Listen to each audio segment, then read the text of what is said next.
Anyone who's been watching my videos for any length of time knows just how much I love making coffee while I'm out in the woods. In fact, I have a whole playlist dedicated to the different ways of making coffee while I'm out here. So I'm constantly watching for anything that's new and different and looks like something that will work in the woods. And now I have something I want to share with you.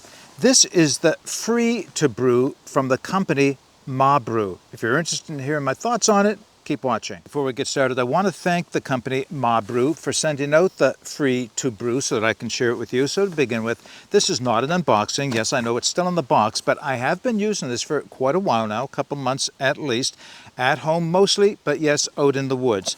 The reason it is in the box is because the mug that comes with this when you first purchase it is made of glass. So it's not something you're likely going to bring to the woods. So when the company offered to send this to me, I talked to them about alternatives to the glass mug, something that you could use safely while you're out in the woods. And I have two that I want to share with you. But I did want to bring out the glass mug so I can show the entire product. So what I thought I would do is I'll just bring the camera in a little closer, focus in on the box itself so that you can see not only the coffee making device, but the glass mug that it comes with. All right, let's start by taking everything out of the box so that you can see what all comes with it when it first arrives. So to start, open her up. Right inside on top is this manual. Now the manual is well laid out pictorially of all the component pieces and the different ways it can be used. And what I mean by that is this has, I think, at least 4 different methods that it can be used for making coffee, and you can play with them to see what works best for you or tailor it to the type of coffee that you're using. You'll understand as I demonstrate it in a moment. I've settled on the one I like using the most, so that's the one I'm going to use for the demonstration today. So let's put the manual out of the way. Now everything else is inside of the box. It is wrapped up in a protective layer of foam because, well, now you'll see the reason. The mug that comes with it is made of glass. In fact, it is a double wall glass mug. It actually is quite nice, huge. It keeps my coffee hot. I've had my coffee in this a number of times at home. I quite like it, but obviously way too fragile for bringing out here in the woods. So after today, this will not be coming out in the woods any longer, but I will show you a couple of alternatives that I came up with. So let me just put that aside. So everything that you need for making your coffee is right here, and it's a couple of pieces. First off, there is a silicone lid on top. Now, this serves 2 different purposes. One obviously is to keep your coffee warm. A third reason, and I haven't even gotten to the primary reason for it, is it can be used on your counter at home after you're finished, so any drips of coffee can land on this rather than stain your coffee.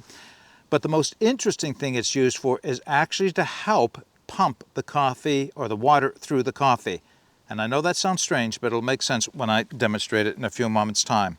Then there comes the primary body of the device itself. So you get 2 pieces. This is going to set on top of my mug to hold the rest of it above the mug. Now it looks like a pour over, and it can be used like a pour over, but it actually can be used as an immersion coffee brewer as well. Now the last 2 things I'll show you is I brought out just a small quantity of the filter. These are a very thin paper filter. By the way, if anybody's interested, they're considerably bigger than the ones that come with your AeroPress, so it's not like you can use AeroPress filters in this or these inside of an AeroPress. I'll be using one of those today. Now, the device has a screw-on portion on the bottom. That has a silicone ring inside, and the way it is used is one of those filters is placed inside on top of the silicone ring and screwed onto the bottom like this. Now, if I was using the glass mug, I can then use it a couple of different ways. The primary way that I like to use it is what's known as immersion brewing. So this will sit down inside the mug. I'll put the coffee in, I'll pour the hot water in, I'll put the lid on for a specified period of time. Just sits over the top like that, got some leaves and dirt on it already. So it sits on it like that. Everything will stay nice and hot while it's inside. 4 to 5 minutes. you would use it in this way. It starts so very similar to what a French press does. So the coffee and the water are just sitting together, steeping, extracting all the goodness out of the coffee, but maintaining its heat at the same time. But eventually you're going to have to lift that out of the water. So you take the lid off, and this is where the magic comes in with this ring. Lift this out of the mug, place the ring on, and now it sits on top, and the water drains through the filter, and the remaining coffee drains through the filter into the vessel below. Now, a couple of the finer points is the cap or the silicone ring or cover can go back on top.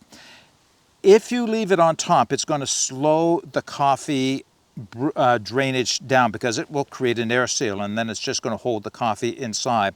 So you don't put it on until you're ready for the next step. And again, I'll be demonstrating this. So at some point, it slows down. There'll be coffee and water still left inside the main body of the brewer.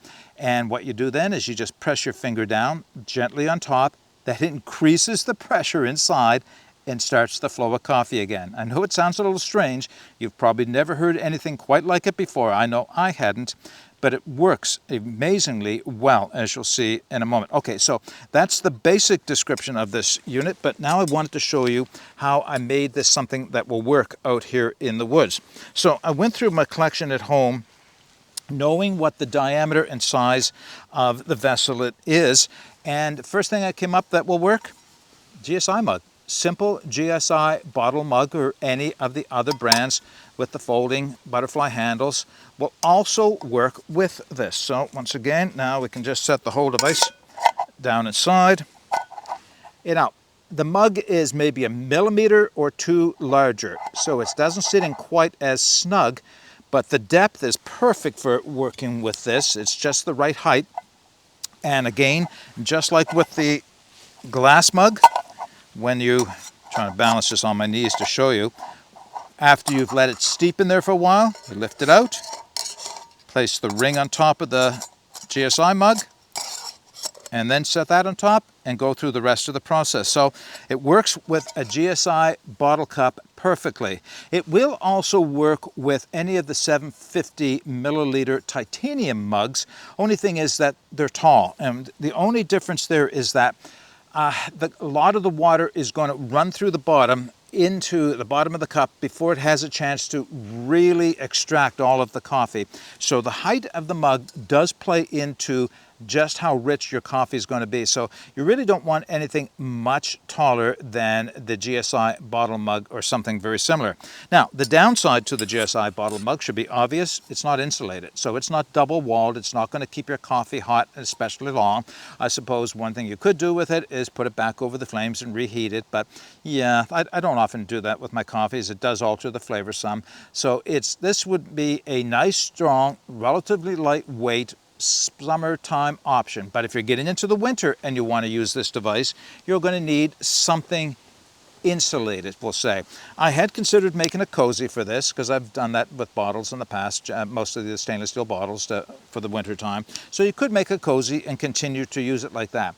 I asked the company if they had any thought given to creating a stronger, sturdier double wall mug or insulated mug for people who wanted to use this on the go and not have to worry about taking the glass one with them. They are working on it. That's the response I got. But in the meantime, they made a recommendation, which I decided to purchase for myself because it was of good value. This is a Yeti number 14 mug. This is their big coffee mug, as you can see, big and heavy duty. Now, these are not inexpensive. Here in Canada, these are running at about $40, but anyone who owns Yeti products knows the quality of them. They are a high quality item. They do work as advertised. They will keep your coffee hot for an extended period of time, and they're stainless steel, right? So it is not going to get damaged by carrying this around. It does come with a nice, clear, BPA-free cover on top with a silicone ring and a little magnetic slider, or magnetically held closed slider on top to keep your coffee nice and warm. And it's a sippy lid as well, right? This works perfectly with the brewer. Fits down inside perfectly with the right dimensions and the right clearances from the bottom. So here's something interesting I found. This is just a small added benefit, by the way. This is internally exactly the same size as the GSI bottle mug.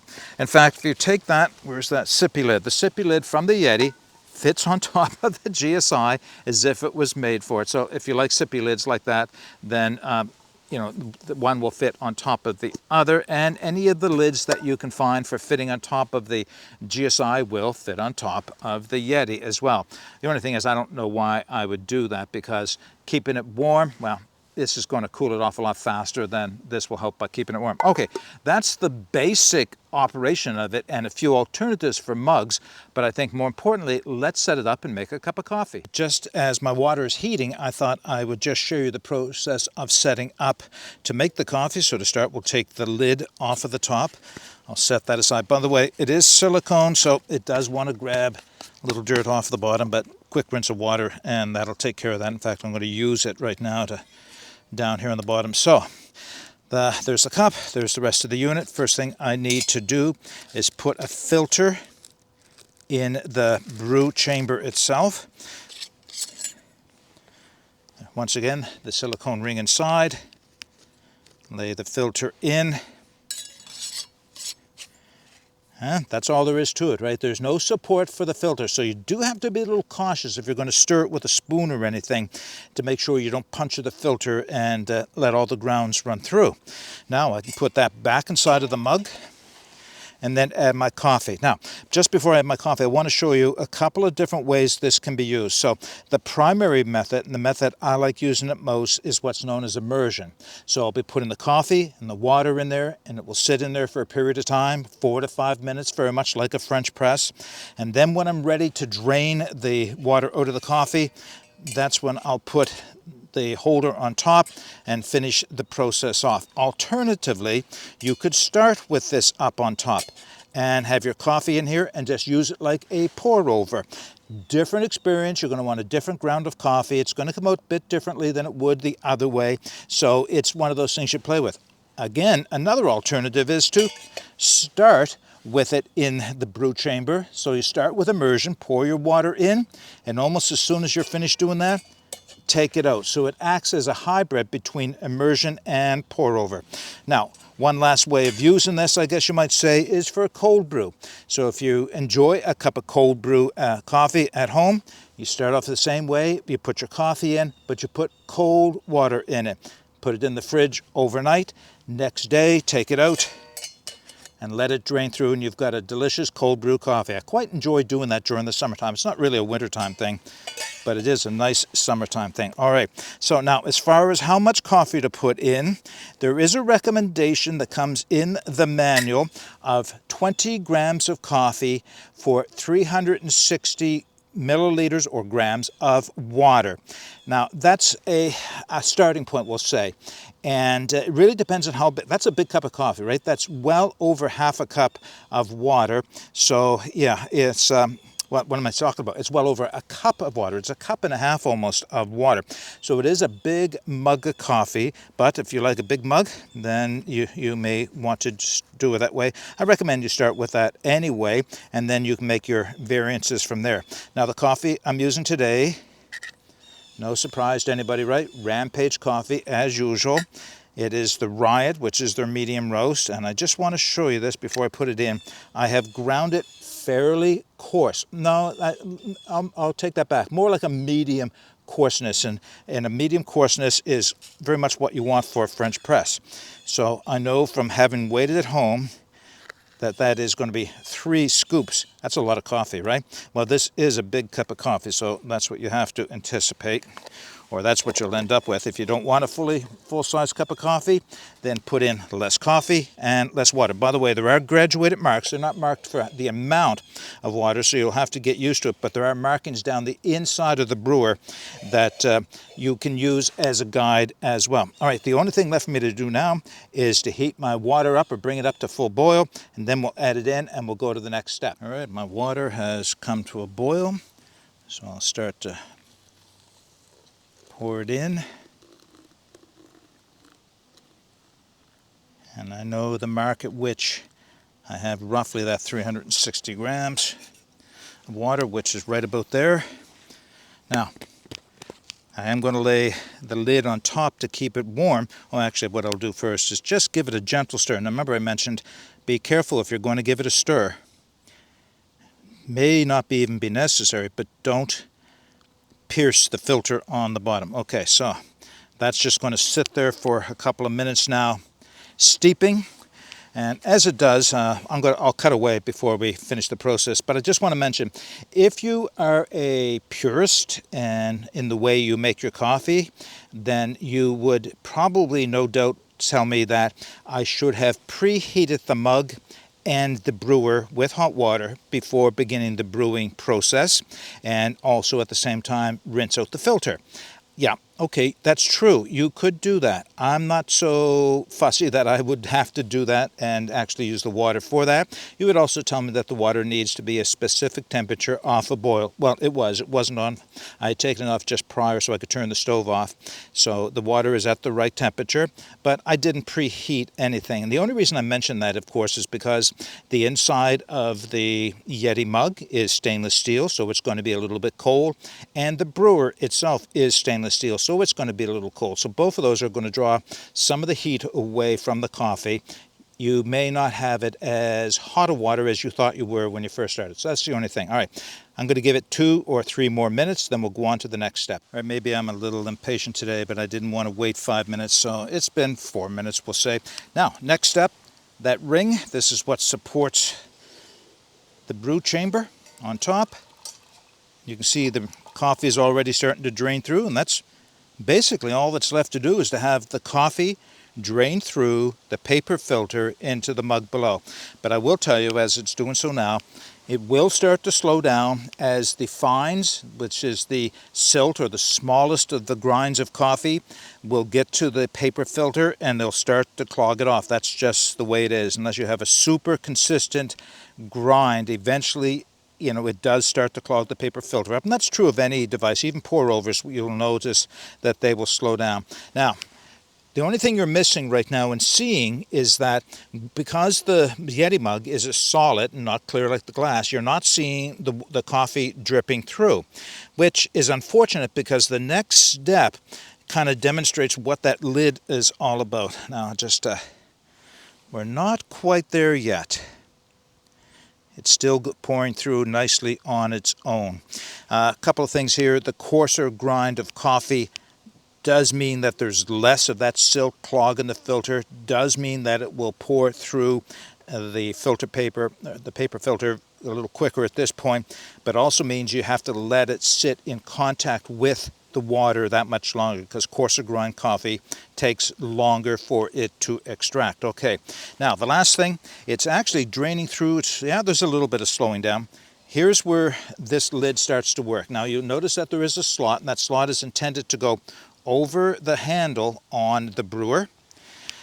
And now if I push down, and I mean just very lightly, push down like this, just make a divot in the top, I've increased the internal pressure of the brewer, and that's actually forcing the coffee through. It actually, creates a pressure that forces the coffee down through.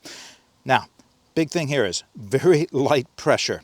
You just leave it like this, lift it for a second, that will break the seal, and do it again if there's still coffee left inside. And actually, I doubt there's any inside of there now. Yep, you can see the grounds are all drained through into the cup. Now, if I was at home, I would use that just to keep my coffee or my lid from getting all stained.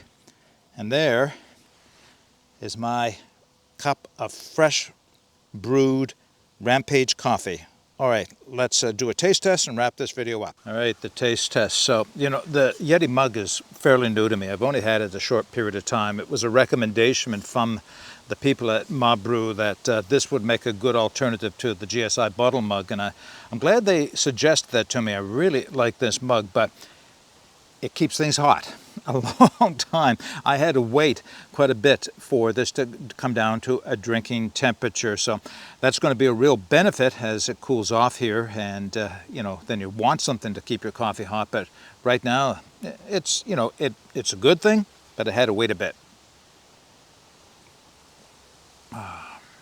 All right, 2 things. You got to start with good coffee, and of course I'm still preferring my Rampage Riot. That's the coffee that I'm liking. So you got to start with a good coffee. You got to grind it to the right grind sizes. I had it a medium coarse, and the coarser you have the coffee, the longer it has to sit in the water to get to the same extraction. So just a couple thoughts there. The amount of coffee versus the amount of water. They recommend 20 grams of coffee, 360 grams of water. That's a starting point. You change it to whatever you feel works for you. The way I brewed it, which was the immersion method, is pretty much identical to the French press. And that's what it tastes like. It feels like French press coffee. The only difference is French press will often have a little bit of fine silt in the coffee, suspended in the coffee itself, so you get a thicker mouthfeel. Maybe that's the best way to say it. You get all the same flavor here, but you don't get the silt floating around because, of course, there was a paper filter catching the oils and the silt. So that'd be the only difference between this and French press. Now, if you're not a French press fan and you like pour over, then set it up the alternative way where the brewer stays on top of the mug the entire time and you just pour through it like you would a regular pour over type device. That's the nice thing, the versatility of making it the way you want to. Man, I like this. So the brewer itself, being made of stainless steel, has a little bit more weight. It's not an ultralight device, but it's great in that it's compact and fits inside of this mug, inside of the GSI bottle mug, and the glass one, of course, for storage at home if that's what you want to use. And yeah, it all snugs down nice and small. Now, one of the best parts I have yet to even tell you about, and that is cleanup. So French press, you know, I love using the French press, but by and large, they can be a real pain sometimes to clean out, especially out in the woods. You know, to get it out, you've got to have a spoon to scoop it all out of it and then eventually rinse it out. And if you're like me and you don't want to leave the grounds all in the woods, then you've got to get a way of collecting those grounds up. I know that not everybody does that, but I do. This is so much easier. Once the coffee was all drained through and I let it cool off a little bit, all I had to do was unscrew the portion on the bottom of the brewing chamber, and all the coffee came out on top of that paper filter into the bag that I had waiting for it. It was ideal. Just a few grounds left inside of the brewer itself, and they were just wiped out very easily. That is a simple cleanup. Simple and, you know, how should I say, easy. Just easy and clean and very simple to do. Now, the only thing I will say in doing that at home, and experienced it out here as well, when you dump it out, make sure that you recover the silver gasket that goes in the bottom of the screw-on portion, because it's not held in there tightly, so it will fall out. And so that's just the only thing I'd say there, is just make sure that you don't lose that when you're dumping the coffee out of this. And yeah, that's about it. Okay, one last taste.